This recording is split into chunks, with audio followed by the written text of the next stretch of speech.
So hey guys, welcome back to my YouTube channel. उम्मीद करता हूँ आप सब लोग अच्छे होंगे, अच्छा कर रहे हुए कुछ अपनी लाइफ में। तो आज जिस टॉपिक के बारे में बात करने वाला हूँ बहुत एक हाइप टॉपिक है, खासकर जो बंदे डीएचएच में इंटरेस्टेड है, जो रैपिंग में इंटरेस्टेड है उनके लिए। तो आज मैं जिस बीफ के बारे में बात करने वाला हूँ वो है एमिवे वर्सेस कृष्णा। आज हम इसके बारे में बात करेंगे कि कैसे स्टार्ट हुआ, कब स्टार्ट हुआ, कौन इस बैटल को जीता, इसके कितने वर्जन आ चुके, कितने बार ये स्टार्ट हो चुका है। तो चलिए स्टार्ट करते हैं। तो इसमें एक तरफ है एमिवे, एक तरफ है कृष्णा। एक हमारा रैपर बहुत कमर्शियली स्ट्रांग है, एक हमारा रैपर लिरिकली बहुत स्ट्रांग है, एक रैपर के हमारे फॉलोअर्स बहुत ज्यादा हैं, लगभग 17-18 मिलियन सब्सक्राइबर्स हैं, और जो हमारा दूसरा रैपर है उसके 1 मिलियन के आसपास है सब्सक्राइबर। और गाइज आप अगर इन दोनों के देखोगे, फैंस को भी देखोगे, तो दोनों इतने बुरी तरीके से बटे हुए, इतने कट्टर हो चुके हैं। जब भी इनके कोई रैप बैटल आता है, जब भी इनकी कोई नई बीफ आती है, तो बिल्कुल वो बट जाते हैं जैसे कोई इंडिया पाकिस्तान का मैच चल रहा हो। सब पूरा एंजॉय करते हैं इनके रैप्स को, इनके सॉन्ग्स को। तो गाइज ये बात है उस टाइम की जब कोरोना आने ही वाला था, बिल्कुल अपनी पीक पे आने ही वाला था। तो 2019 की ये बात है, जून के महीने की। उस टाइम पे एमिवे बंटाई ने एक सॉन्ग निकाला था जिसका नाम था फ्रीवर्स फीस्ट, और इसमें इन्होंने इंग्लिश में भी रैप किया था, हिंदी में भी रैप किया था। और इस सॉन्ग से लोगों को दिक्कत इसलिए हुई, कृष्णा को दिक्कत इसलिए हुई, सबको इसलिए चुभाए गाना, क्योंकि इन्होंने यूं कहा कि ये इंडिया को इंटरनेशनली रिप्रेजेंट कर रहे हैं, इनके अलावा और कोई नहीं रिप्रेजेंट कर रहा। तो ये बहुत लोगों को बात चुभी। तो उसी के लगभग 1-2 महीने बाद फिर हमारे कृष्णा भाई साहब का गाना आता है, वो भी सेम ही टाइटल का यही सेम टू सेम नाम था, फ्रीवर्स फीस्ट। और अगर आप इन दोनों गानों को कंपेयर करके देखोगे तो दोनों ही गाने लिरिकली बहुत ज्यादा स्ट्रांग है। जो जिस तरीके से शूट किए गए वो बहुत अच्छे तरीके से किए गए हैं। और आप अगर व्यूज मैच करके देखेंगे तो एमिवे बंटाई के थोड़े से ज्यादा व्यूज है और कृष्णा के थोड़े से कम है। फिर उसके बाद जो होता है, एक्सपेक्टेड होता है जो रैपर लोग में अपना, कि एक के बाद एक सीधा गाने आएंगे, एक दूसरे को ऑफेंड करने वाले गाने आएंगे। तो जैसे ही कृष्णा का एक गाना आया, उसके लगभग 1-2 महीने बाद फिर से सितंबर में आ गया था एमिवे बंटाई का गाना, जिसका नाम था सीधा टेक ओवर। और ये गाना उन्होंने स्पेशली कृष्णा के लिए निकाला था, उनको डिस करने के लिए। फिर उसके लगभग 6-7 दिन बाद कृष्णा का गाना आता है जिसका नाम था सीधा मेकओवर। और ये गाइज आप गाना सुन के देखना, बहुत मजेदार है, बहुत क्लासी गाना लगेगा आपको। मैंने अभी ये सुना है थोड़ी देर पहले ही। और आप इसके व्यूज भी देखोगे तो सीधा टेक ओवर के थोड़े से कम व्यू है जो एमिवे बंटाई का गाना है, और सीधा जो मेकओवर है उसके थोड़े से ज्यादा व्यू है इससे। और जो गाइज ये सीधा मेकओवर गाना था, जो डिस्ट्रैक्ट निकाला था कृष्णा ने, वो काफी ऐसे इसमें सबलिमिनल शॉट्स लिए गए थे, काफी ब्रूटल था ये गाना, एक पूरा क्लासी वाइब भी थी। तो ये दिखाता है ये कृष्णा कितने एक्सपीरियंस्ड है इस चीज में, रैपिंग में, डिस करने में। तो ऑडियंस ने भी ये गाना ज्यादा पसंद किया था उसके मुकाबले में। फिर सारी ऑडियंस थी, जितने भी आर्टिस्ट थे, बड़े बड़े आर्टिस्ट थे, सबको यूं लग रहा था कि बहुत तगड़ी लड़ाई होने वाली है, बहुत तगड़े डिस आने वाले हैं। पर ऐसा कुछ हो नहीं पाया, इनकी थोड़ी सी लड़ाई शांत हो गई, ना इनका कोई ढंग से विनर डिक्लेयर हो पाया इस वाले पार्ट में। फिर इन्होंने गाने तो नहीं निकाले एक दूसरे के खिलाफ, पर फिर भी अपना ट्विटर पे, इंस्टाग्राम स्टोरीज पे अपनी लड़ाई इन्होंने कंटिन्यू रखी। ऐसा नहीं है कि इनकी लड़ाई सुलट चुकी थी। फिर उसके लगभग जब कोरोना खत्म हो गया था तो एमिवे बंटाई भाई साहब को दोबारा चुल मची। उन्होंने ट्विटर पे यूं लिख दिया कि I am the biggest artist in this world. फिर कृष्णा दोबारा इस चीज से ऑफेंड हुए। और गाइज मेरे को ये थोड़ी बहुत चीजें इनकी स्क्रिप्टेड टाइप भी लगती है, जैसे शो नहीं स्क्रिप्टेड होते, वैसे फेम पाने के लिए, थोड़ा सा लाइमलाइट में रहने के लिए मेरे को लगता है कि ये थोड़ा सा स्टंट कर देते हैं, ऐसे पब्लिसिटी स्टंट जिसको हम बोल देते हैं।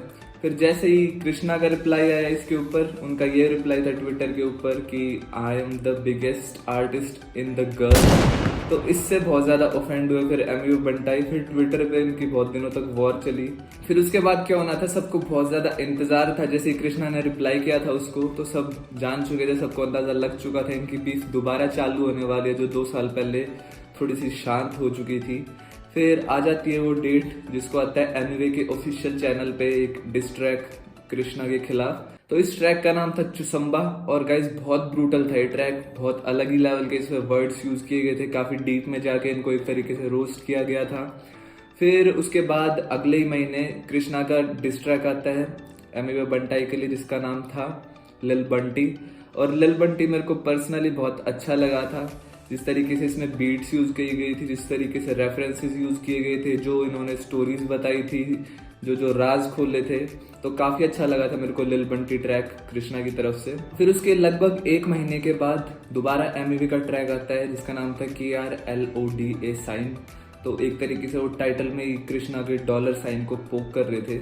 और ट्रस्ट में गाइस ये ट्रैक नेक्स्ट लेवल ब्रूटल था।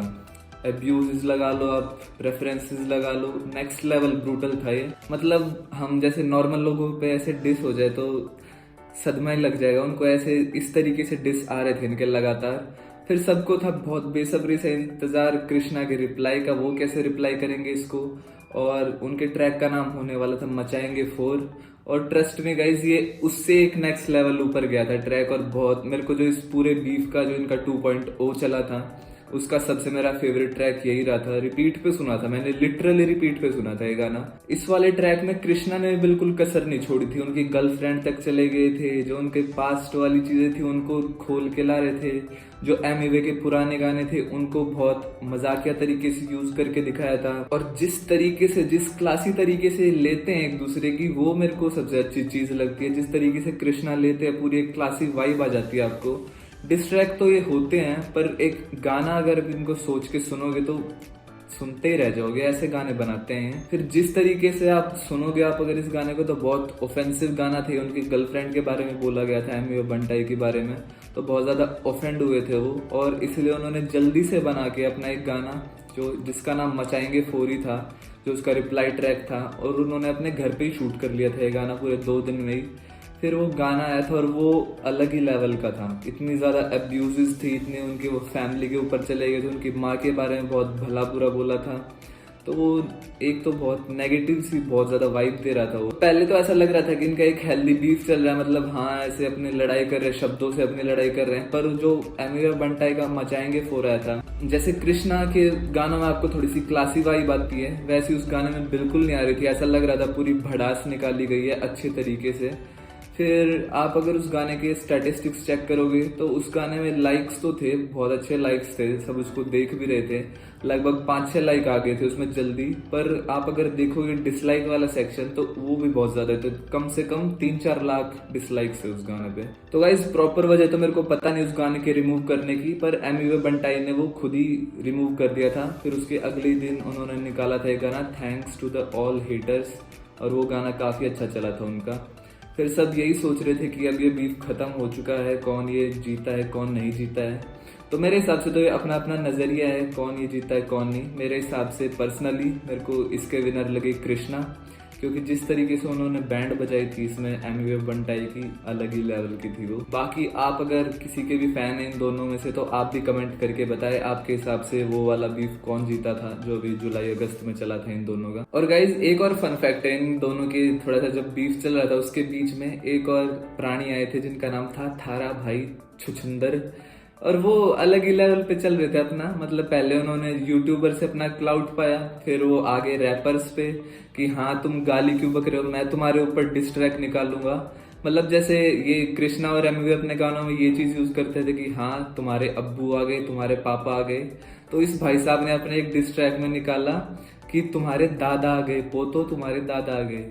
मतलब आप स्टुपिडिटी देखो इसकी कितनी नेक्स्ट लेवल पे पहुंच चुकी है।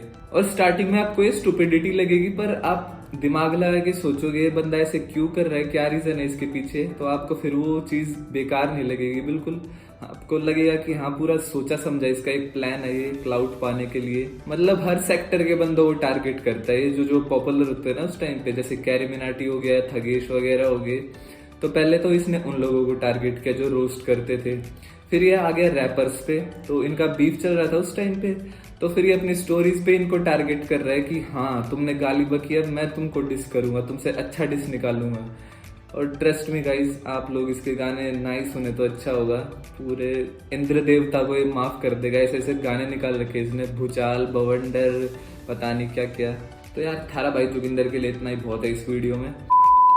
तो अब सबको ऐसा ही लग रहा था कि एमवी और कृष्णा के और गाने नहीं आने वाले, डिस्क खत्म हो चुकी है इन दोनों की, पर ऐसा कुछ नहीं हुआ। अभी अक्टूबर के लास्ट में कृष्णा ने अपना एक गाना निकाला जिसका नाम था आई गेस, और उसमें उसने बहुत सारे रैपर्स के खिलाफ शॉट्स लिए इस गाने में। इक्का भी थे उसमें, एमिवे बंटाई भी थे और काफी ऐसे रैपर थे जिनके बारे में उन्होंने यूं बोला था कि ये पहले तो अपने आप को क्लेम कर रहे थे कि हम लिरिकल है, फिर ये ऐसे कमर्शियल गानों पे आ गए, तो इस तरीके से उनकी वो बेइज्जती कर रहे थे थोड़ी सी।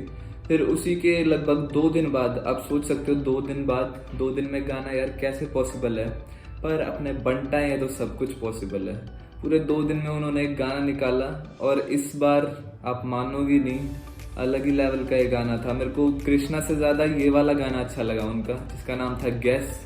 और पूरे डायरेक्ट शॉट्स लेते हैं एमिवे बंटाई, ऐसा नहीं है कि थोड़ा सा ऐसे बिना नाम बोले ऐसे शॉट्स लेते हैं, पूरा टारगेट करके पूरा अच्छे से खदेड़ते हैं वो अपने अपोनेंट को। तो गाइस देखते हैं इनका बीफ कहाँ तक जाता है, कितना नेक्स्ट लेवल तक जाता है। और यार मैं तो चाहता हूँ कि नेक्स्ट से पूरा ऊपर ही पहुंच जाए, जितने डिस निकाल सकते हैं उतने निकाल ले, क्योंकि यार एंटरटेनमेंट जो होता है इन गानों से वो अलग ही होता है। नॉर्मल गानों से आपको वो एंटरटेनमेंट कभी नहीं हो पाएगा। जो आपको बातें सुनने को मिलती है, जो राज सुनने को मिलते हैं इन डिस ट्रैक्स में, वो अलग ही होते हैं। आप चाहे वो एमिवे रफ्तार वाला डिस उठा लो, चाहे इक्का और इसका उठा लो कृष्णा का, या फिर कृष्णा और मुंह फाड़ का उठा लो, तो आपको अलग अलग इनके राज जानने को मिलते हैं कि क्या हुआ था इनके साथ, क्यों अब ये साथ में काम नहीं करते। तो काफी इंटरेस्टिंग लगती है इनकी बीफ। तो गाइज मेरे हिसाब से जो इनका पहला बीफ हुआ था एमिवे और कृष्णा का, उसका स्कोर मेरे को ड्रॉ लगा था। और जो दूसरा इनका बीफ हुआ था उसके विनर मेरे हिसाब से कृष्णा रहे हैं। और जो अभी 3.0 चलने वाला है अभी इनका, पक्का चलेगा ये, तो अभी तक तो एमिवे है उसके विनर मेरे हिसाब से। आगे देखते हैं कितने कैसे ट्रैक आते हैं इनके। So guys this was the video. If you enjoyed the video please hit the like button. और यार आप कमेंट करके बताएं आप किसके फैन हैं, एमिवे की कृष्णा के। मैं तो कृष्णा मेरे को अच्छे लगते हैं, ऐसा नहीं है कि एमिवे के गाने अच्छे नहीं लगते, पर जो कृष्णा का एक पूरी पर्सनैलिटी है, जो उनके लिरिकल गाने होते हैं, तो मैं तो यार उनका ही फैन हूँ कृष्णा का। आप बताएं आप किसके फैन हैं। और यार वीडियो को इसको जितना ज्यादा हो सके शेयर करें एमिवे कृष्णा के जितने भी फैन है, DHH के जितने फैन है उनके साथ। So guys see you in next video. So till then take care, bye bye.